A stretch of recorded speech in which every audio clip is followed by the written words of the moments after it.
Buenas y bienvenidos a esta tutoría virtual. En este video vamos a tratar el tema de deflexión en vigas.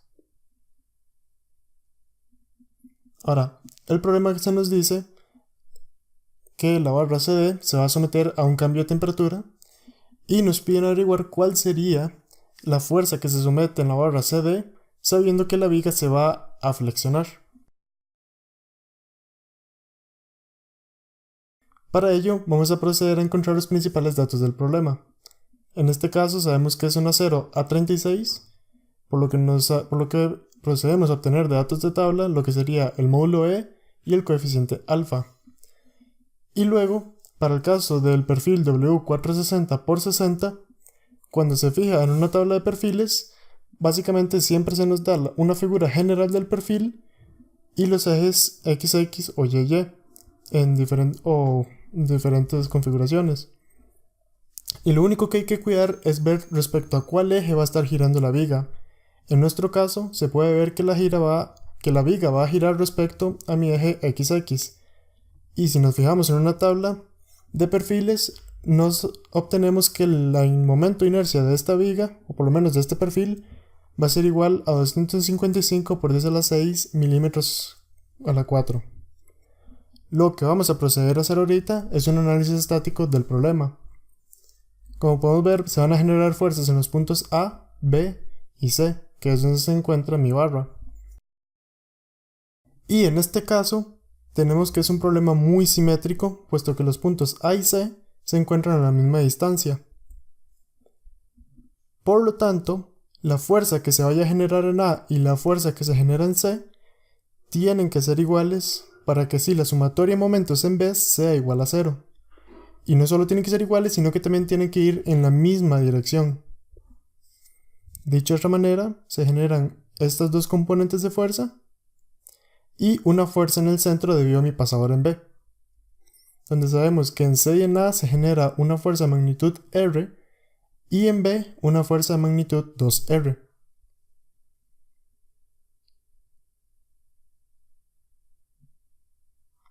Lo que vamos a proceder a hacer ahora son los diagramas de fuerza cortante y momento flector. En este caso no voy a ahondar mucho en la explicación, puesto que es un tema que se ha venido repitiendo en varias tutorías. Nada más recordamos que se generan cortes y se toma esta configuración estándar. Y una vez que se analizan las fuerzas internas en la viga, se tiene que el diagrama de fuerza cortante va a ser básicamente dos rectángulos de misma área, puesto que las fuerzas son las mismas y están separadas a la misma longitud. Y estos rectángulos, una vez que se integran, puesto que es lo que se hace para poder obtener el diagrama momento flector, nos generan un triángulo. Básicamente de esta manera. Y aquí lo importante es obtener cuál sería la ecuación de mi momento flector, puesto que a partir de ella vamos a poder obtener cuáles son las ecuaciones que me rigen el ángulo de deflexión y la altura de la deflexión de la viga. Vamos a decir que a partir del eje de referencia hay una ecuación en 1 y una ecuación 2.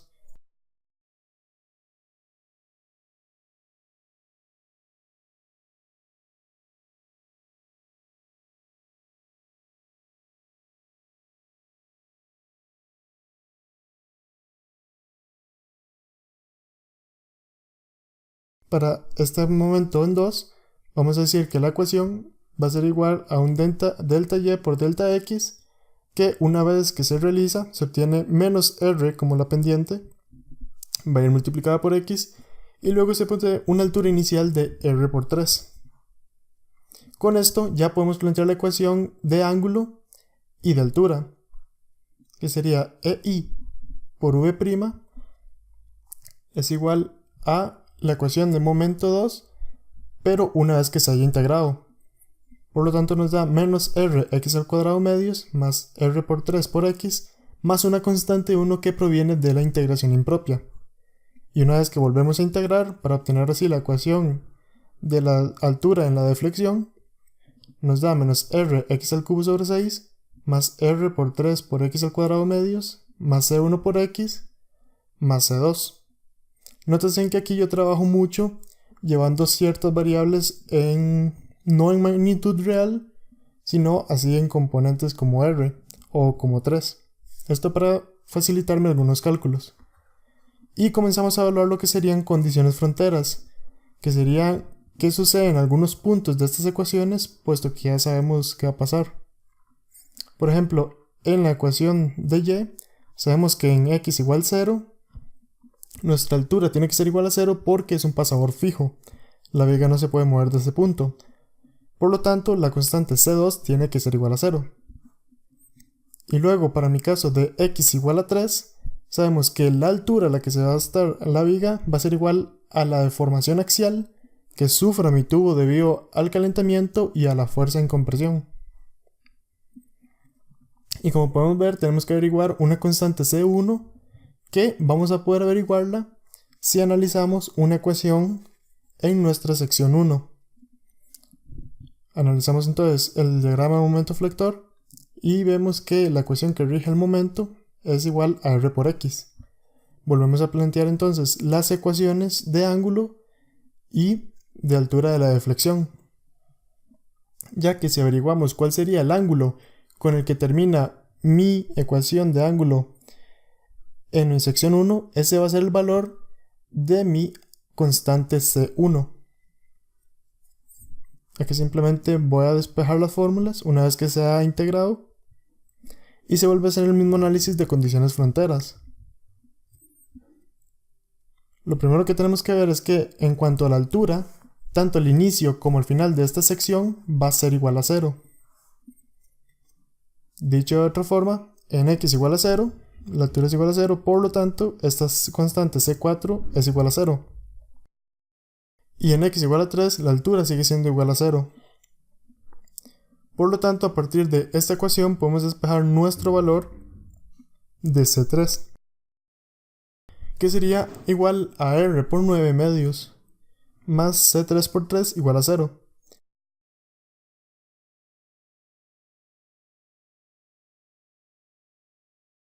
Despejando esto nos da que C3 es igual a menos R por 3 medios.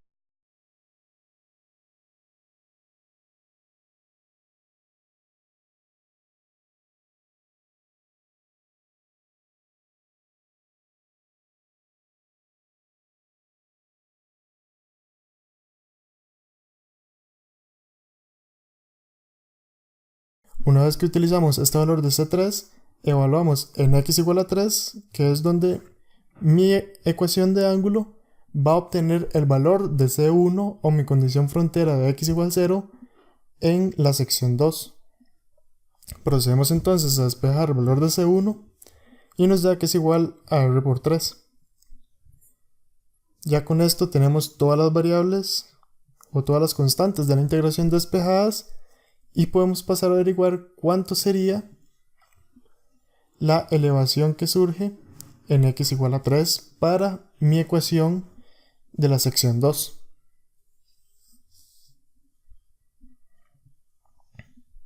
Simplemente recordamos que la deformación es igual a una componente por calentamiento más la componente por esfuerzo o por fuerza.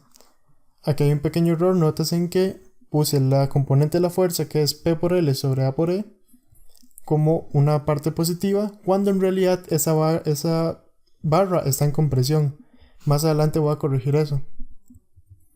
Con esto nos da entonces que E por I por esa deformación es igual a la ecuación de mis alturas de la deflexión cuando se evalúa en x igual a 3. Por lo tanto, procedemos a despejar nuestra ecuación que obtuvimos en la primera sección, en la sección 2 cuando analizamos el principio. Solo que esta vez vamos a incluir de una vez el valor de C1, que ya está despejado.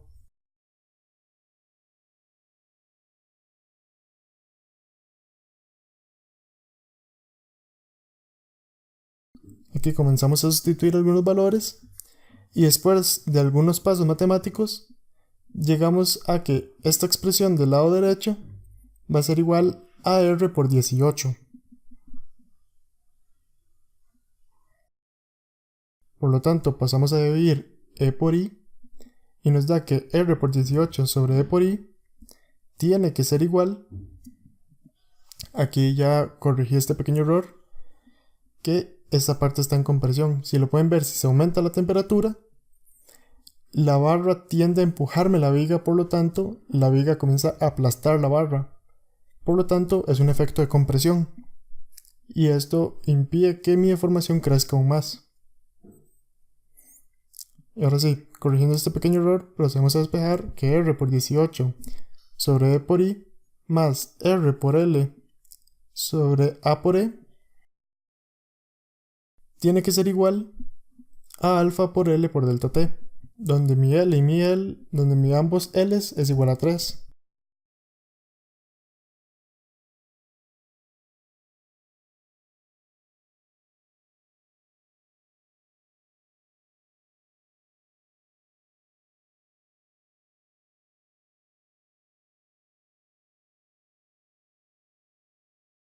Finalmente obtenemos que R posee un valor de 606 kN.